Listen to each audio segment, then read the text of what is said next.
in my racing calendar from Porsche, you do 24 hours of Le Mans. And I said, you're sure? And I mean, maybe it was for someone else. Maybe they mixed up the calendar. And no, you do. And I was so happy because this was also like a Formula One race where I watched at home. And then at this year, I was also the youngest driver at this race.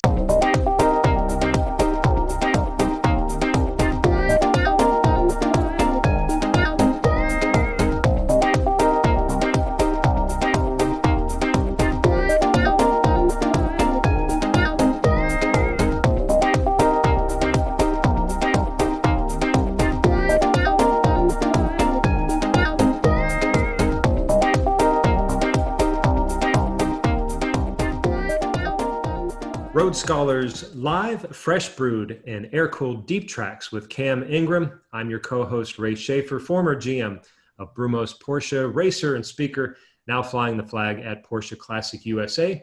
My co-host is Cam Ingram, the owner of RoadScholars, multiple Concours winning restoration expert, author, and public speaker himself. Cam and I are two passionate Weissach enthusiasts whose work requires a daily drive down deep tracks into Porsche history and heritage. And today that means that we're talking with Porsche GT racer Marco Holzer. Cam, this is a really exciting episode because it's just proof of why we decided to call our show Deep Tracks. You know, this is going to be a unique experience because we're talking to a young man that very early on became a Porsche factory works driver early on. And you know, relative history, 2014 was his last year as a works driver, but fascinating history with his experience in racing the GT3R Hybrid car back in 2010. And of course, he raced Carrera Cup, SuperCup. He tested for Formula One as a test driver. His story is really unique and something we've not had on the show. And of course, I'll let you talk about the 935 component of this. Well, you know, I enjoy getting to meet new people, and thanks to the involvement that RoadScholars has had with the Ingram Collection and running the program at Pikes Peak with Jeff Swart in the one of 77 935s. I don't think many of these cars are going to have competition history. This will be one of them, and so to actually then get connected with one of the few factory works drivers who had a hand in its driving development, I think that's really special. That definitely something that, again, just speaks right to the title of the Deep Tracks show. And this is a favorite part of my history because this young man raced with some of my favorite drivers, Jörg Borgmeister, Wolf Henzler. He was on some of the most famous, GT teams here in the United States. And so I'm really anxious to sit down with them and really go down this road of a deep track. So it's going to be really exciting. Well, let's do it, Cam. Let's bring on Marco Holzer. Let's do it. Marco Holzer, I saw where you once were asked if you were not a racer, what would you do as a career? And you said you'd probably be a barista. So you love coffee that much. Well, welcome to Fresh Brewed and Air Cooled, Marco, the Porsche Heritage Show just for you. Thank you for being with us. Thank you very much. Thank you. Happy to be with you guys now. Thank you so much. Well, you're speaking to us from not here in the States. You're back home in Austria, right? And I think, Cam, you wanted to, you're curious about the location exactly where in Austria. Yeah, where are you located directly in Austria, Marco? You know the lake of Constance. Yeah. It's a huge lake, and it's 1 hour from Zurich, 2 hours from Munich, so between 2 hours 30 to Weissach. So middle, close, or I would say close to everything. Yeah, it's a beautiful part of the world. And you were born in Bavaria, is that correct? Yes, close to Munich. So, you know, the Oktoberfest. Mm-hmm. So I was not far there, but then I moved 2008 to Austria. And yeah, I'm still living here. That's great. Now, this is a rare opportunity because we were speaking with someone that has so much Porsche motorsports. Why don't you give us a little backdrop of how you got into karting or your motorsports legacy, so to speak? Maybe you saw it on the Instagram, or you said it because of my dad. So he was racing in rally. And so I grew up as a baby with him. He was driving at this time with Lancia. And so I grew up with him. Then he had go-kart tracks, and so I went with him. Then I started to sit in a go-kart, and then from there on, I went to the whole go-kart class, and went then with the age of 15 in Formula BMW. It's like a small Formula 3. Then I went to Formula 3, and yeah, this was like the beginning of my career. But the main influence was my dad, so I was quite happy that he helped me out. And yeah, it was not all the time easy, but yeah, we managed it on a good way, I would say. And he raced a Delta Integral, is that correct? Yes. One of my favorite non-Porsches, Ray. Such a successful car too. I mean, didn't that car win the World Championship something like, gosh, is it 6 times or 10 times in a row? I mean, it's just an amazing record for that car. Yeah, it was a lot of times. I don't know how many, but with Carlos Sainz.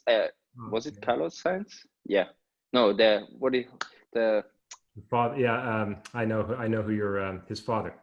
His father. Yeah, sorry. His father was in this Repsol Lancia. Yeah. I think he won quite often as well. And my dad won it in '91. And yeah, we still have the original race car at home. So yeah, all the time, if you walk through, you know, you got the feeling where I was a little child and was next to him where he was driving. Well, I see you, it appears from your Instagram account that you have a really yellow one that you take up and enjoy driving in the mountains.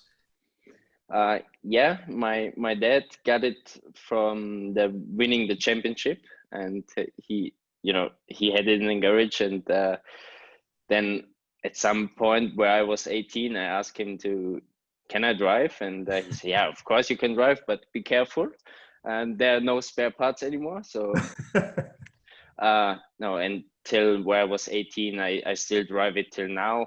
And then at my 30th birthday, he had a special gift to me. So now I can really drive often the yellow machine and enjoy it.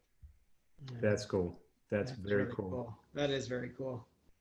Well, you know, I'm curious when you're talking about karting, you know, with something we have in our background together. When I was a young guy karting, I'm not a young guy anymore. In fact, we have a endurance karting championship here in the area where I live.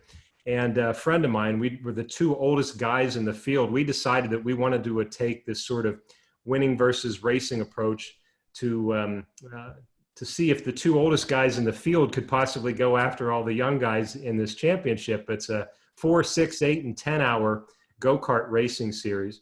And so we took this whole regimen of everything from exercise and diet and focusing on the end game rather than racing each corner and what have you. And it really paid off well for us.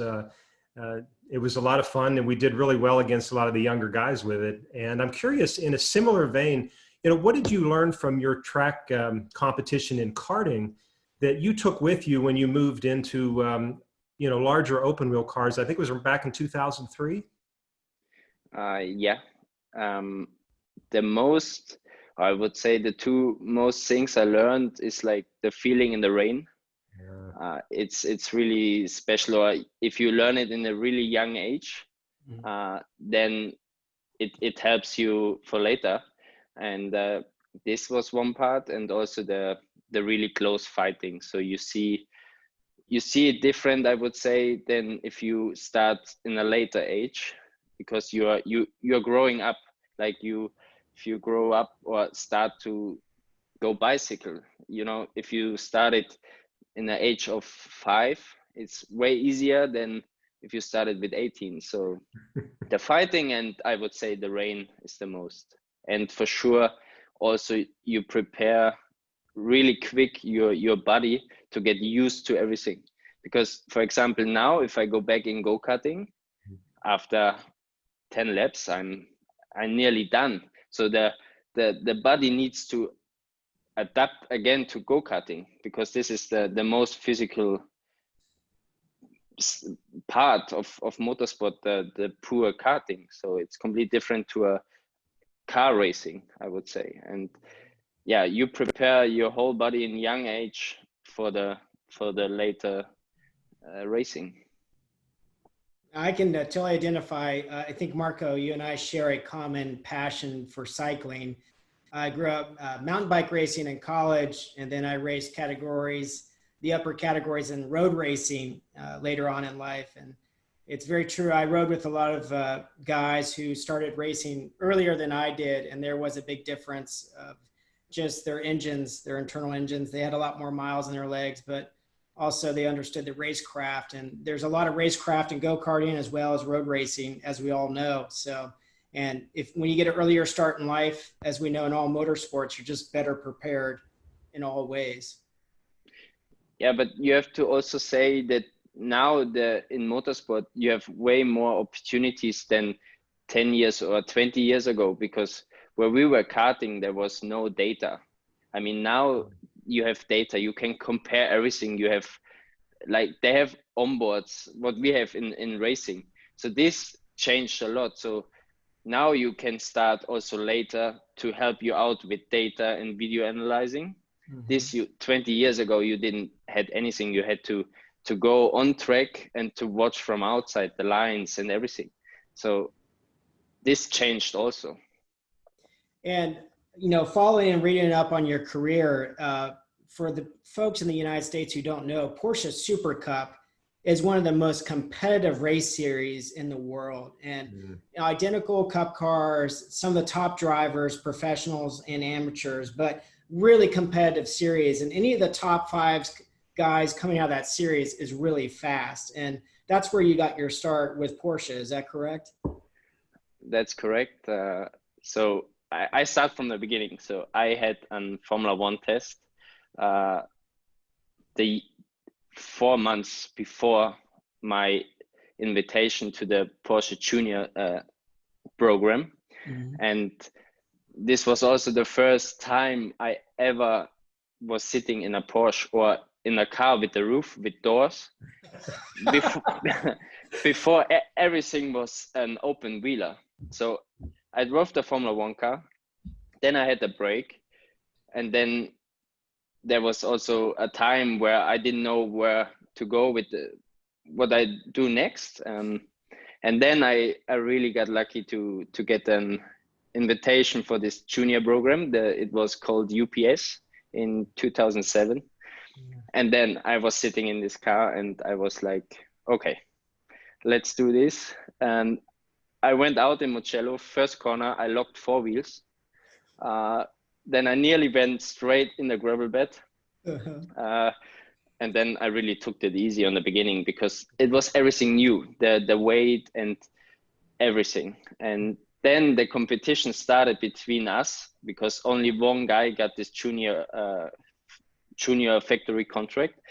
And yeah, if you got used to it, everything, we were 2 days there. And then on the end, I really enjoyed it.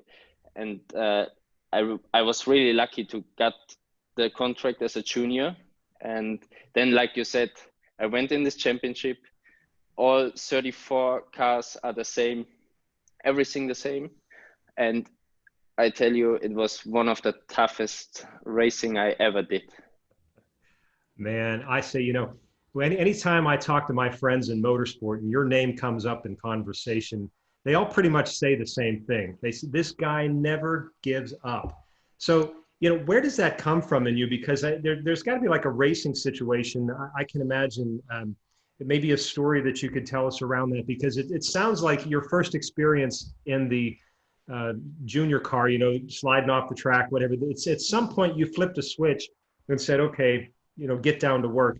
Going to a professional like that level that you did, what does that look like in your mind? How do you make that change to get this reputation for never giving up? First of all, who is saying this? Well, you have to know that, you know, maybe you see the picture over my shoulder here. Yes. I was with Brumos and we had a racing team when you were here in America. And yes. You're a tough competitor on track. I know that for a fact. Oh, it's nice to hear, but this is also what I all the time say to myself. Even if you are not in the first row, you have to do your job.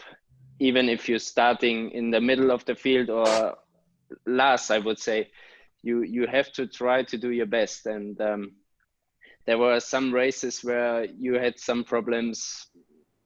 You had to pit and go again because it was big races. It was for 24 hour of Le Mans, or for example, Nürburgring on the Nordschleife. And yeah, this is what I all the time have in my mind. The race is done after the checkered flag. Till this point, you have to do your best, and doesn't matter where you are. Till the checkered flag, you have to do it.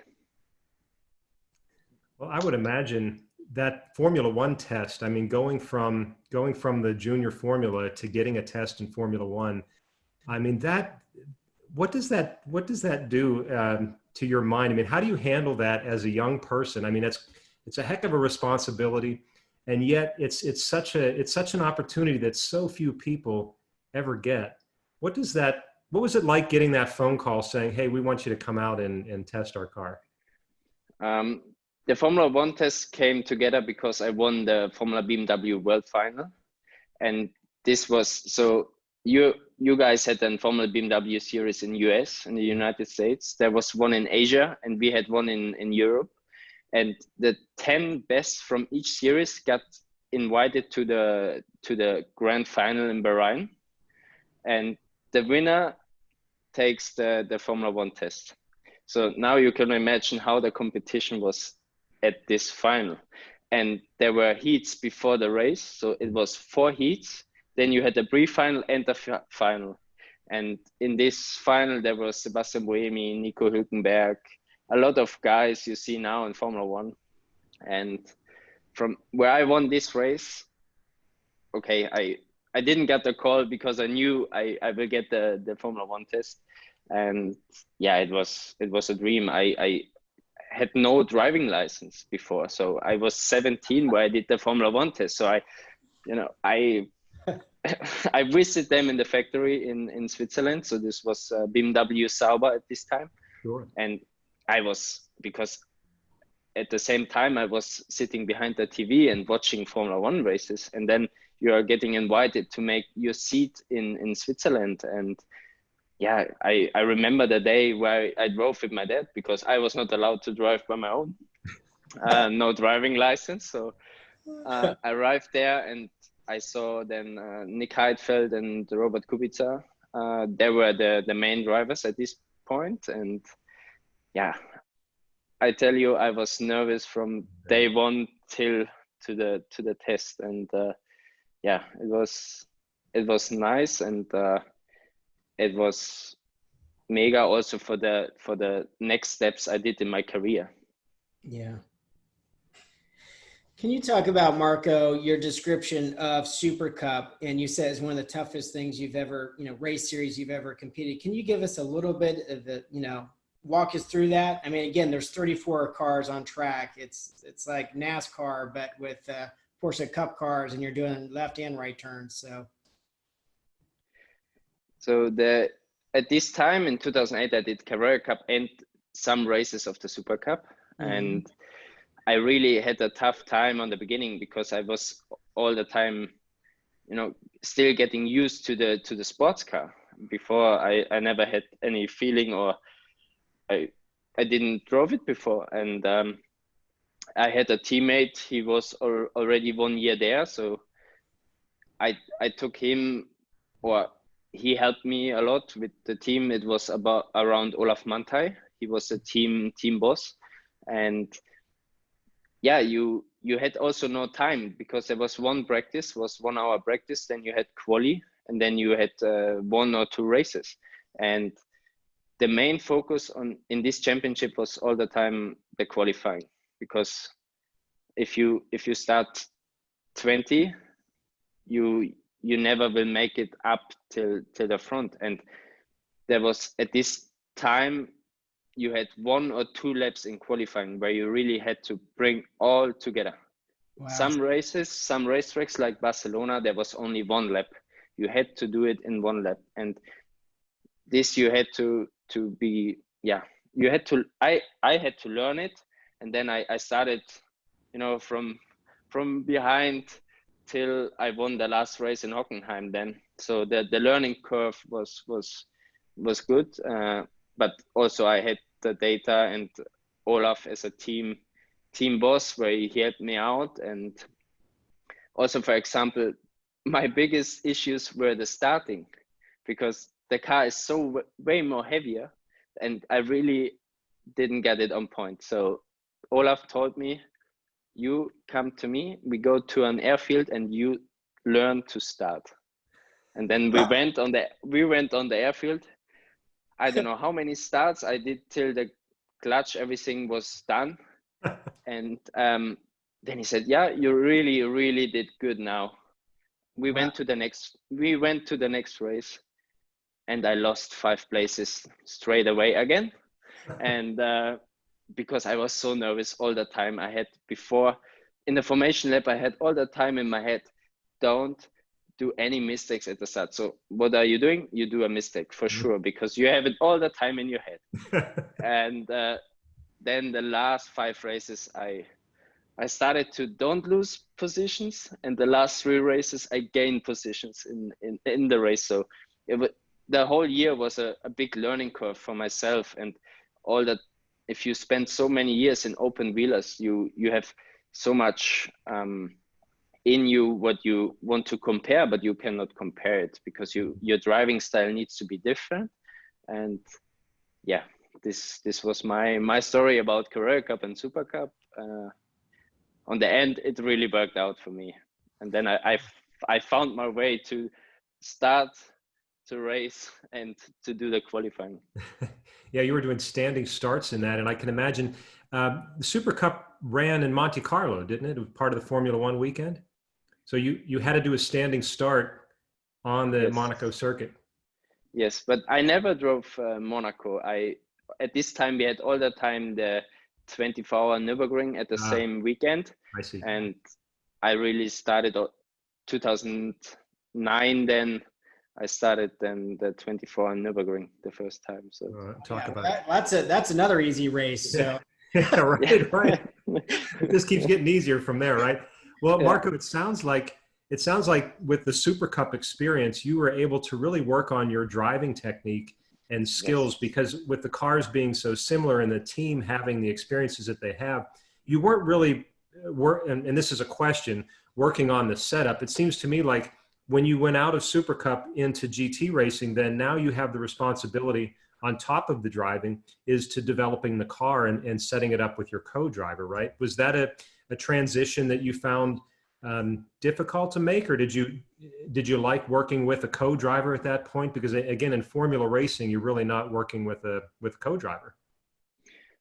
No, for sure, it was really helpful, and like everything I learned in Super Cup or in Carrera Cup, you can take out of in every racing series, because somebody said at one time, or if you are quick in a cup car, you are quick everywhere, because it's a special driving. So you learn a lot for the next step. So everything you can learn from this car, you have to take it and take it to the next step. So this is 100% clear. And with the co-driver is really important now, or you can work with the co-driver well, because you have so much information flow. You see anything, so, or everything, I would say.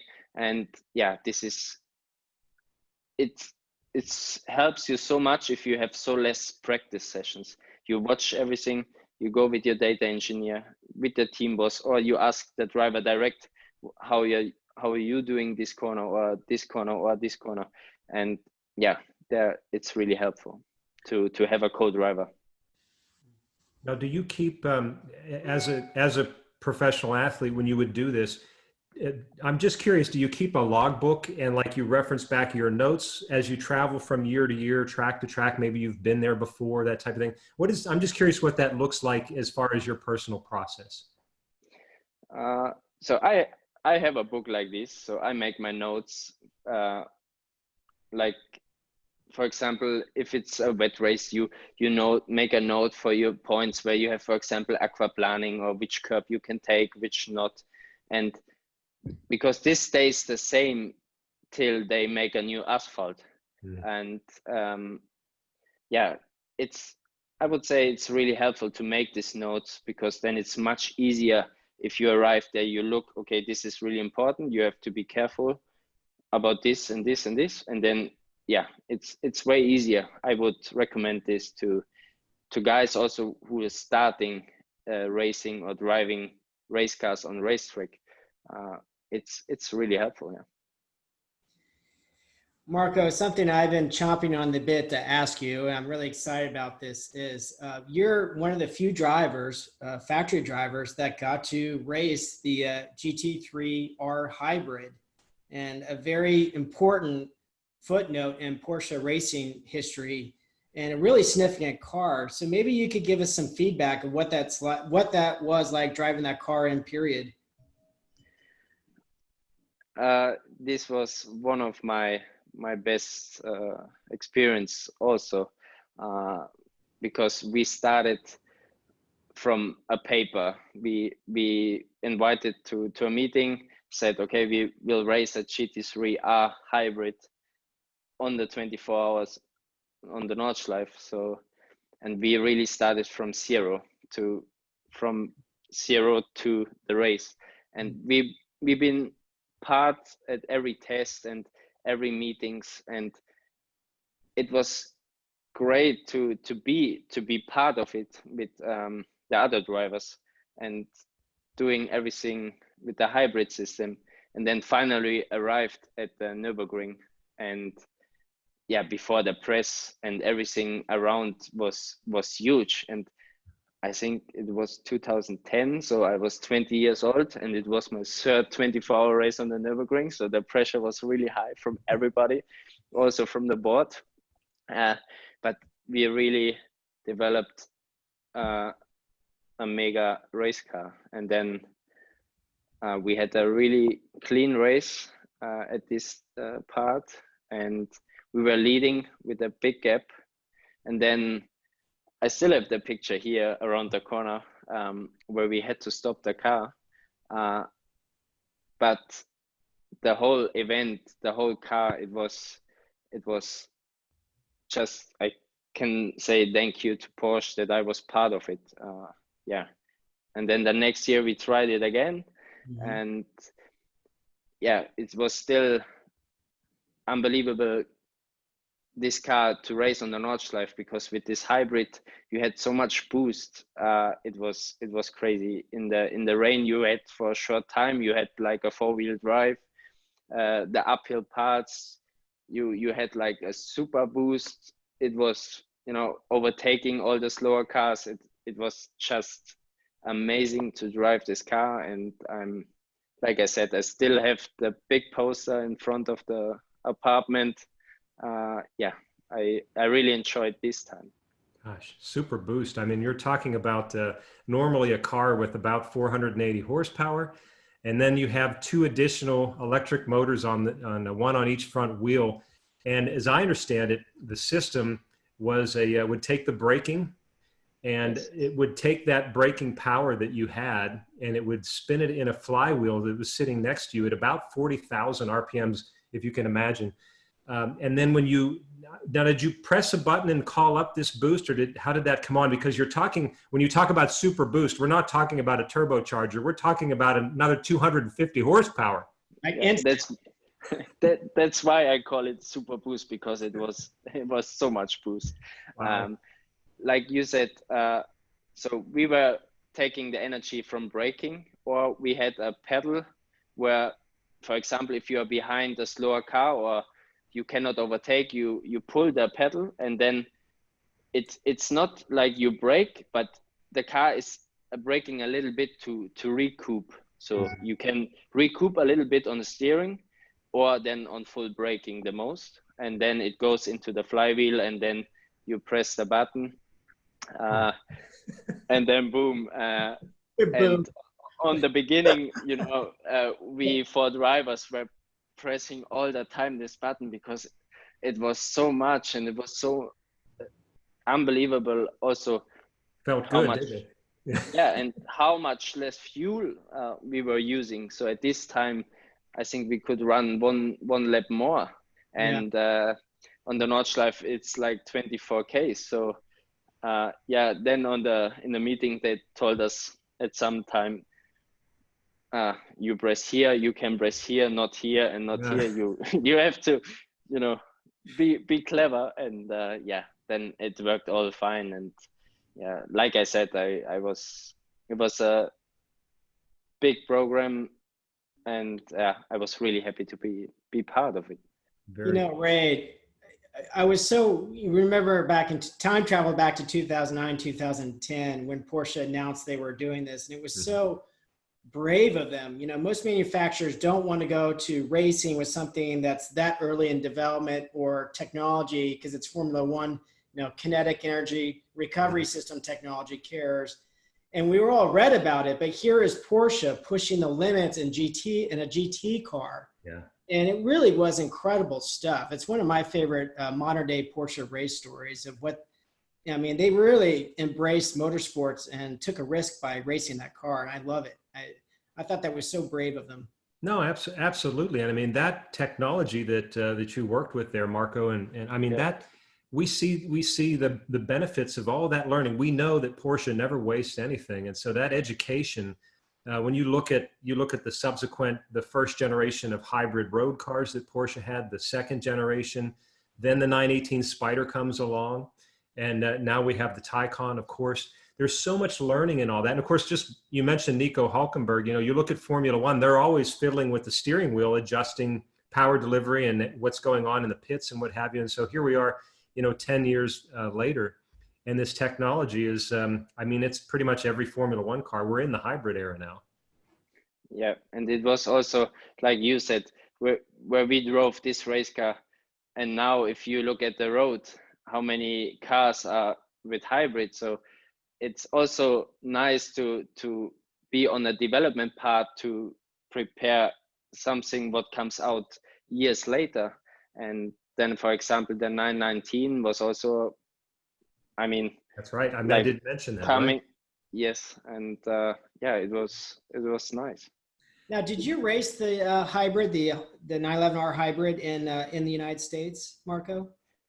No, it was, for me, it was only the 224 hours, and then before I was also part where we won the first VLN race, the race on the Nordschleife before the 24. So this was the first hybrid winning on the Nordschleife, and it was together with Patrick Long and Richard Lieb. Yeah, I mean, that's amazing. I mean, you're kind of going to go down in the legend books with Patrick Long as winning that first race with the hybrid, and that's an amazing accomplishment. So, for record, yeah, for sure, for sure. If I had a beer right now, I would be toasting you. Thank you. Am I the only one with coffee? I thought this is all about fresh brewed here. Right? I know. Anyway, that's funny. I think Marco might also be right now. He's our youngest guest we've ever had. Not that we're age discriminant, but that's right. Thank you. Right. Yeah, no, that's right. That's right. Just make us feel old, Cam. Why don't you? No, but you don't look old, so. Thank you. See, now you're my favorite guest. I love that hybrid story. I mean, when they did the livery, the factory livery, it kind of looked like the Carrera Cup, SuperCup. You remember the 993 and 964 Cup car factory posters? And when they came out with that iconic orange hybrid 911R, I just thought that was the sexiest thing on earth. I thought it was so cool. Yeah, I've seen actually people copy that paint scheme for everything from GT3 Cup cars and club racing to 918 Spiders that have had custom paint schemes with that. It's iconic. There's no question, and it's one of those things where it's still only 10 years ago. So you watch how that will develop over time. And you're right, Cam. That becomes that's something in the record book to be proud of. Congratulations. Very cool.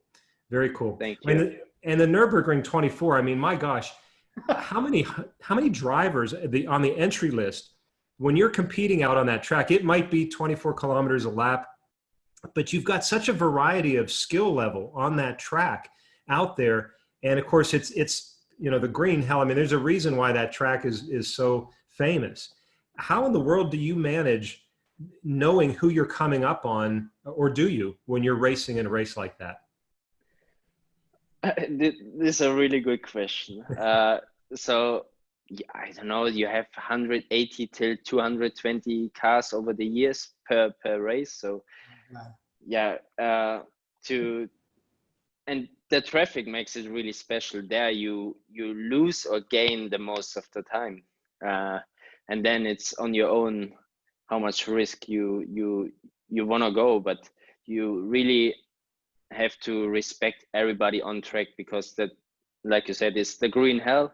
It's really dangerous and really long, and yeah, it's historic, and but everybody's respecting each other, so the overtaking between the classes are okay with the blue flags and everything. But to bring it together over 24 hours is really tough. For example, if you arrive in the night, then it starts to rain, then you have fog, then you starts aquaplaning, and it getting cold, and at some races we had already snow there. So or one year was there, you had the 4 years, like there was sun, there was rain, there was fog, there was hail, there was snow. So there's everything possible. And yeah, this makes it really special, but you have to really respect the track and the other cars. Marco, something I didn't appreciate until I started traveling to Germany for business over the last decade is just how crazy the Germans are over the 24-hour Nürburgring. I mean, obviously it's a home race, but it is so important. Yeah, they say it's the biggest race in Germany, and there's so many spectators, and they love the race, but every driver loves the race. So because the racetrack is so long, you never have a racetrack at this long. I mean, it's 24 Ks. Then at the 24 Nürburgring track, you drive also the whole GP track from the Nürburgring. So it's another, let's say, 2.5 minutes. And yeah, it makes it really, really special. And I'm really happy to be back this year again on this race. Very cool. Very cool. Well, another legendary event, of course, is the 24 Hours of Le Mans. And do I understand correctly that on your first trip there as a rookie, you did manage to find your way to the podium? Yeah, it was unbelievable. It was 2010. Then I got in my racing calendar from Porsche, you do 24 Hours of Le Mans. And I said, you're sure? And I mean, maybe it was for someone else. Maybe they mixed up the calendar. And no, you do. And I was so happy, because this was also like a Formula One race where I watched at home. And then at this year, I was also the youngest driver at this race. And then I was driving with Richard Westbrook and Timo Scheider. He came from Audi to Porsche. So he was a 2-time DTM champion. And Richard Westbrook, he won everything in Sports Cup. And I was between them. And, no pressure. But at the same time, they were also new to Le Mans. So everybody from us was new to Le Mans. And we arrived at the test day, and yeah, it was unbelievable to race the first part on a permanent racetrack, and then you go on a normal road. And yeah, it felt really special, but it was really also between us. Between us, we had no pressure. We were the rookies. We could learn and gain, but we had nothing to lose. And over the night, we drove up from P5 to P4, and then you smell the podium. And they told us before, if you are in Le Mans, you have to stand on the podium, because it's like in Monza in the Formula One, all the spectators come, you know, on the main straight in the pit lane, and it's unbelievable. And then we said, okay, we are on P4 now. We do our job and we will get on the podium. And then after the 24-hour race, we finished third. And yeah, I get goosebumps, because I still have the photo where all the people's in front of us. And yeah, we were on the podium, said, it's unbelievable. We are here and we are on the podium. And yeah, it was great teamwork.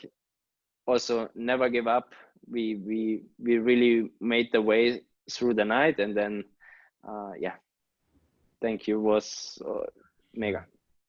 Yeah, man, I can only imagine what that must look like, or what must be going through your mind when you look out from that podium and see that sea of people just filling that massive front straightaway at Le Mans like that. It's just got to be the most amazing. You probably never want to get off the podium at that point. It's like, okay, we've got to go now, right? Yeah. No, you want to stand there and just enjoy it. And yeah, it's unbelievable. It feels like how it looks like. It's special. This is heady stuff, because, you know, Ray and I have had the honor to interview Bobby Rahal and, of course, Brian Redman, and they're talking about these historic events that we've read about and watched on film. But I remember watching that race, you know, live here in the United States, and it's really special to speak with you, Marco, to have this perspective of as a Porsche factory driver racing at Le Mans for the first time. That's a pretty remarkable story. Yeah, and you know, if we could sort of back up for just a quick moment, because I think one thing we talked about going from the junior Porsche to the right into the GT3R Hybrid, but I'm kind of curious, how did the transition where all of a sudden now you have the title as being Porsche factory works driver? I mean, that's quite an accomplishment in itself. How did that come down, and what was that phone call like? It was after the junior program. It was the main goal to make it to get the factory contract, and I was working so hard for this. And yeah, I got the phone call, got the meeting, and I signed. And it was then I really had my main goal where I really ever wanted to be as a Porsche factory driver. And then I had many years, or few years, I would say, till 2014, where I had great racing. I really was able to race the biggest races around the world, and to get one time this title, Porsche factory driver, yeah, it makes me really proud. And I'm still really happy to race now, or till 2019, back with Porsche, even not as a Porsche factory driver, but I mean, I have so much history with them together, or they gave me all the chances to develop myself as a better driver over the last few years. And yeah, I'm really thankful for this. That opened the door from the being a factory driver. That's what brought you over to America, right, Cam? And so then you're doing events like Petit Le Mans, which with the Falcon tire car, I mean, that was quite a campaign. I know you remember that car well too, Cam. Yeah. You got to race with some of the more iconic U.S. Porsche teams. Yeah, Flying Lizards. Yeah. Flying Lizard, yeah. Yeah, I get goosebumps again. So it was. Then I went to United States, and I mean, I started with Flying Lizard, and it was mega team. Everybody in the team, I really felt welcome, because it was at the same time also my first time in the United States. So you had to fly over the Atlantic.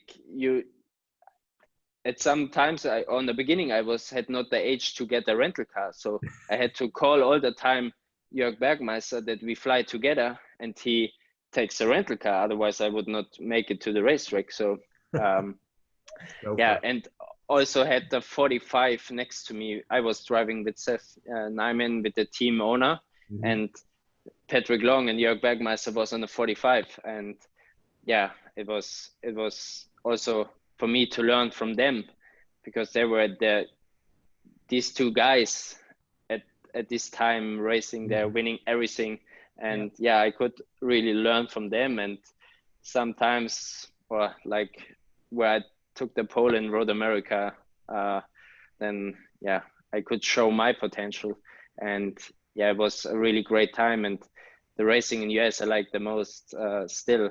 And then after Flying Lizard, I went to Paul Miller Racing 1 year, and then 2014 I was the third driver with Wolf Henzler and Brian Sellers in the Falcon. And then we came to PT, and then we won PT. Yeah, it was also a mega result from everybody. Nobody had us on the list, but on the end, the last 2 hours, we really came and made our way through the field and won it. Those are two characters. You just mentioned two characters, Jörg Bergmeister and of course Wolf Henzler. I mean, those are two of my favorite Germans. They are big characters. Can you talk a little bit about those two guys a little bit? Yeah, for sure. I was racing last year with Wolf in the Blancpain GT America. So after PT, then a few years break, and then we drove the whole year together again. It was really good I was really happy to be back with him, because we had so a high finish in 2014. But over the years with Jörg and Wolf, where I joined Porsche in 2008, they really helped me out. I mean, they helped me out what I have to do, what I have to do on track, off track, and because we are all from Germany, so we all the time flew together. So it was, like you can imagine, a lot of fun as well. And yeah, they're really, really good guys and still good friends. And yeah, like Wolf, he started running like a crazy guy. He's super fit, and then he brought me up to start to run more and more. And yeah, I think last year we ran the same kilometers than we raced. I would say. No. Yeah, it was all the time was mega with them. Yeah, I do, Cam. I get this as you're saying all that, Marco. I get this picture in my mind of you guys. You know, whether it's going from the airport to the hotel in the rental car, or whether it's out running or cycling or whatever. I imagine you guys are just super competitive with each other, and you're trying to keep up. Basically, you're getting like this master education in auto racing in this condensed period of time. And I guess that's part of what being a Porsche factory works driver is all about, is this teamwork. It's not just you're driving a car together, but everything you do, it seems like, is just, you know, a top level effort every way. Well said, Ray.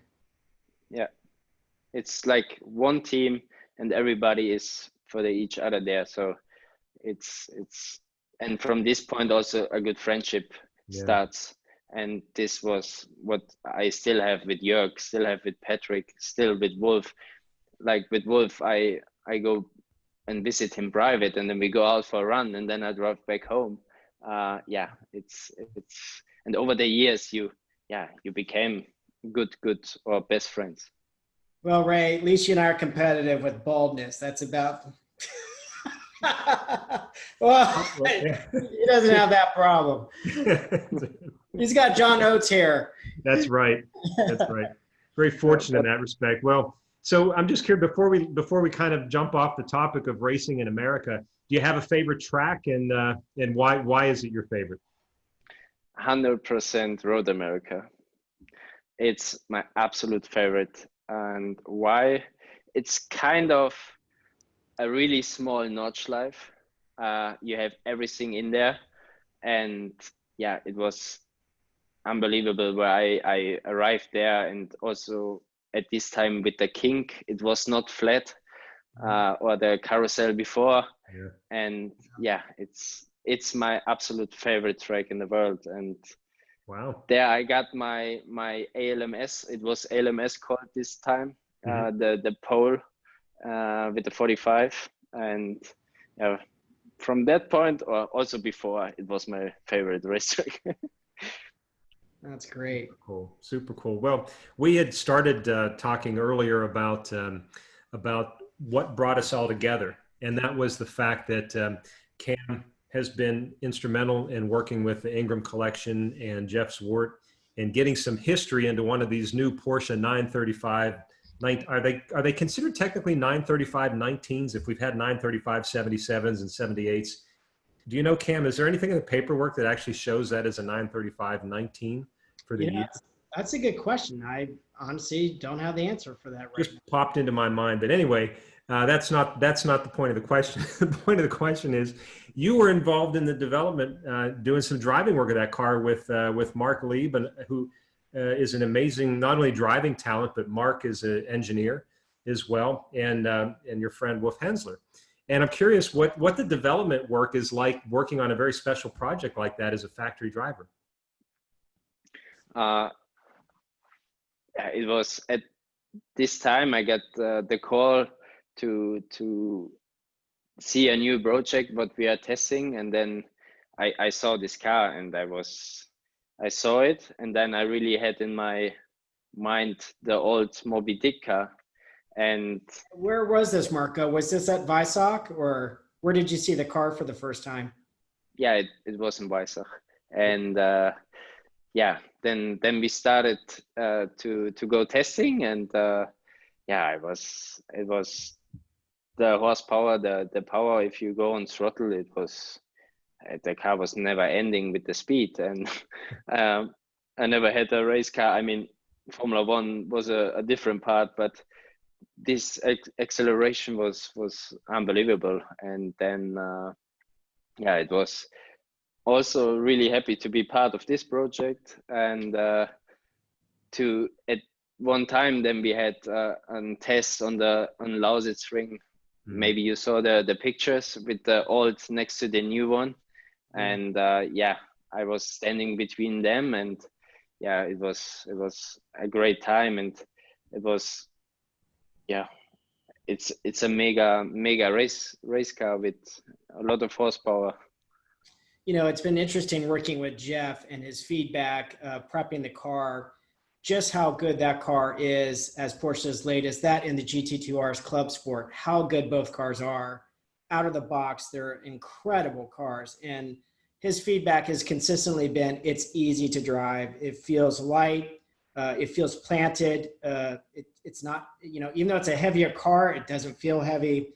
And I'd be interested, because you're part of the development team, at just some of the inputs that you put, you know, that came out of that program obviously worked.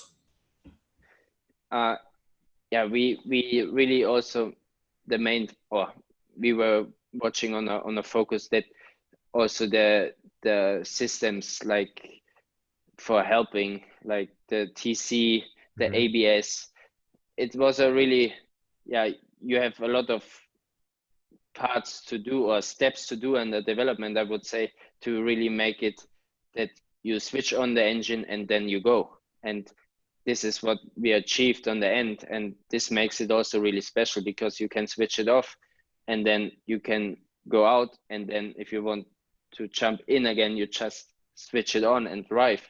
And you have all the parameters, whereas helping in the rain, I mean, with the TC and everything. And this really makes it also special. From a not professional driver can handle it like a pro driver. And yeah, it is, and the power, it's unbelievable. Well, you know, I was recently talking to Jeff, and his feedback about the 935, I think as this car, this is, of course, its second real international, because last year, before the 24-hour Spa race, Porsche held the GT2 Motorsport event where they had 2 races. The field was packed with GT2 Club Sport. I was there. I was there. You were there? Yeah. I was there. Yeah, and then obviously the 935, the gentleman driving the 935 won both races. So maybe tell us a little bit about that race. Yeah, it was the 935 racing in the same race in the club sport, and was I don't know how many cars it was, but it was a big field. And I mean, from the outside, I was hoping that nobody is crashing these cars, because it's so expensive, and it's just, I mean, beautiful to stand next to them. And then they went all racing, and they arrived in La Suez, and then all together to Eau Rouge. I was like, please, but they did an unbelievable job, so nobody put any scratch on it. And yeah, it was a special event to stand outside to watch them racing. At the same time, I was praying that I can race as well in these cars. And yeah, it was mega. Nobody had any issues, and yeah, it felt me also proud that it went over the weekend like it went. Well, I'm so happy that our mutual friend Joy of Cars in Germany introduced us. He's such a terrific guy. I can promise you that Ray Schaefer and I there won't be too many unique opportunities where we get to speak to a former Porsche Works driver with your resume, who actually did development work on a 935 race car that's going to be raced next weekend, not this weekend, but the following weekend. So this has been fascinating. This has been really a fascinating interview. It has been. Yeah, it absolutely has been. And you know, I'd add to what Cam said. I hope maybe it hasn't dawned on you yet, maybe it has, but you know, working on a car like the 935, which I remember seeing it for the first time myself at Rennsport Reunion back in 2018 at Laguna Seca. And of course, I haven't seen one since, because they're just so rare. And you worked on that car. And in the future, when you go to Rennsport Reunion, whether it's 10, 20, 30 years down the road, to be able to see these cars that you raced, that GT3R Hybrid, the GTLM Pro car, to see these at events like that with your name on the roof, that's never going to go away. And that's got to be such an amazing feeling, that when you had the experience to go drive the 550 Spider Telefunken radio car, or the GT198 that won Le Mans, you know, this was with Marc Lieb, and we were driving this car, the 550, and he was driving, I was sitting next to him. And at this age, I had to ask Marc all the time, so what is special about this car? And I had no clue at this time, you know. And then there was an older guy, Hans Hermann. He said, okay, you have to sit next to me and I explain you everything. You have to know this. And then he said, I will send you also books and you have to read it. But it was so funny, because at this time I didn't know all the historic about it. And I was driving next to Marc Lieb in this car. And luckily we made the picture together, and I still send it to Marc, and then we are laughing. Amazing. It was great. And also I remember the same day I drove this GT1, the Le Mans car, and I was really, really lucky that I can drive this car, because the cars were all there, and this was like the youngest car. And yeah, then I went out and I came back and I said, how they could drive this car over 24 hours. I could not shift. It was so hard for me. Then they explained me everything, and then it was working fine. And on this day also, I said, I never ever complain about heat in the car or anything, because it was so hard at this time, even for them to shift the gears and to not sit really proper like we sit now with the formed seat insert. Right. And yeah, it really heads off to them how they race and with which speed they race. And My apologies. No problem. That's gonna make the cut. Yeah. No, it was really crazy to see and to drive the cars, to feel, and then I really started to imagine how it felt the years ago where they're racing it in really high speed in Le Mans.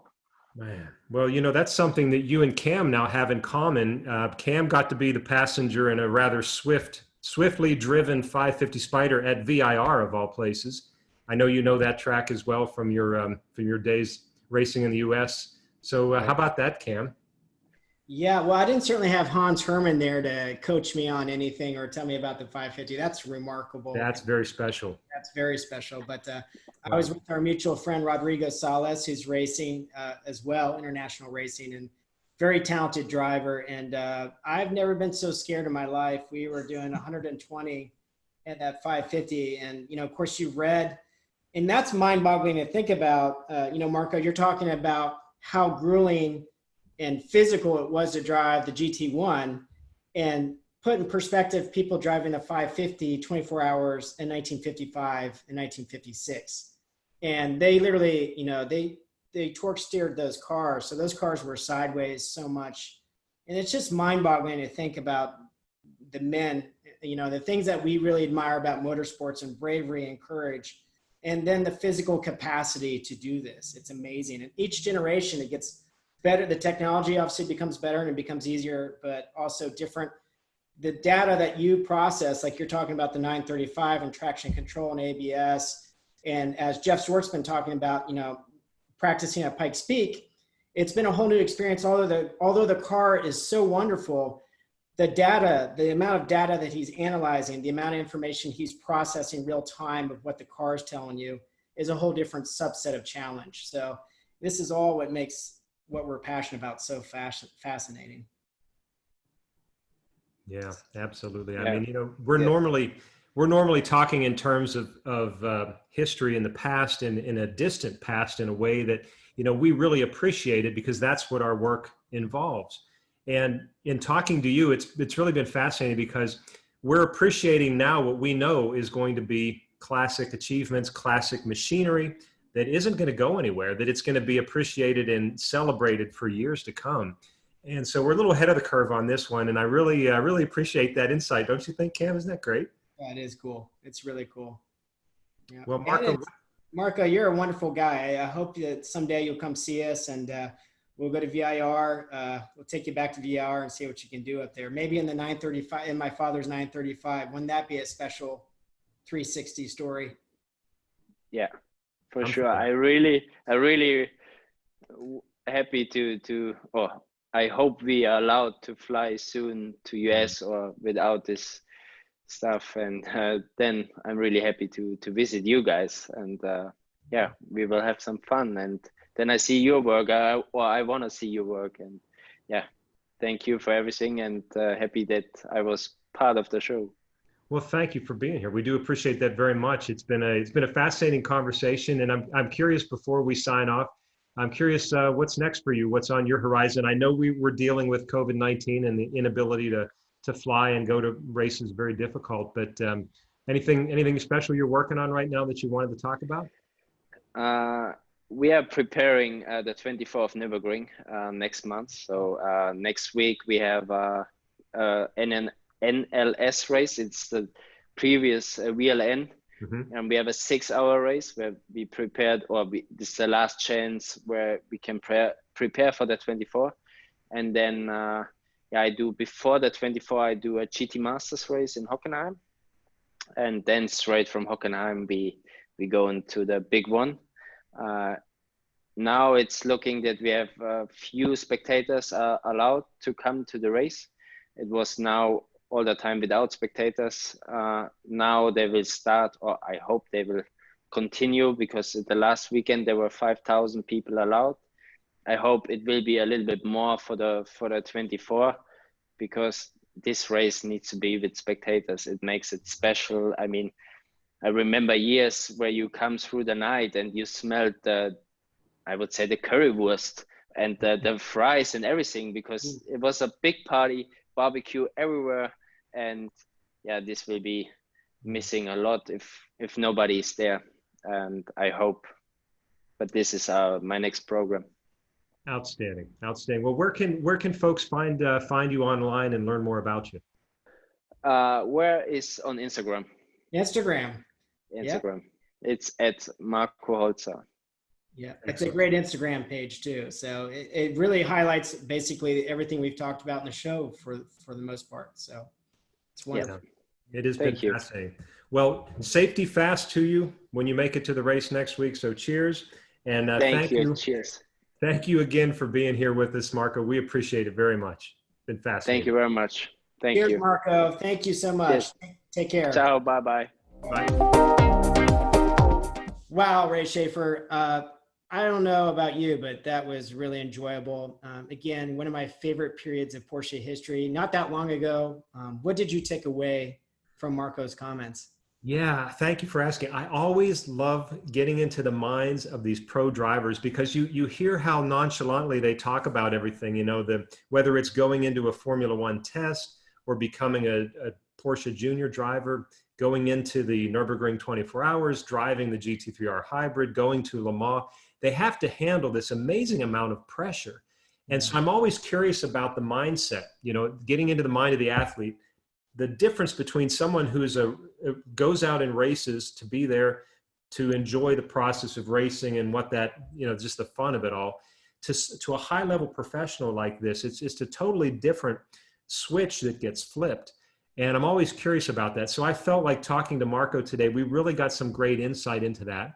And of course, I also love sort of the future looking that we're doing there, because the cars that he raced, as I pointed out, the cars that he helped develop, these are cars that are for a new generation that we'll know someday as classics, that will celebrate these cars at Rennsport and other events that we go to. So I loved it. Absolutely loved it. How about you?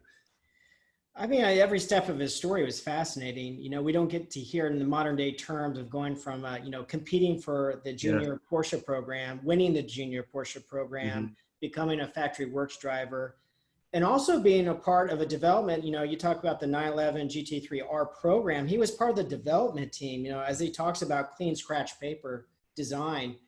And not many people can say, not just were they a factory works driver and went through this progression of motorsports, but actually got to be a part of a pretty special project within Porsche, and a groundbreaking project that's provided trickle-down technology that we are using in today's Porsches, obviously with the hybrid and electric cars. But fascinating stuff. I think I really got a kick out of him talking about driving the GT1, 98 Le Mans winning car, and talking about how did you guys drive this for 24 hours? I mean, just to hear that perspective, and, what a class act. And, I think Porsche Motorsports is in good hands with him moving forward as his ambassador for the future for, historic events.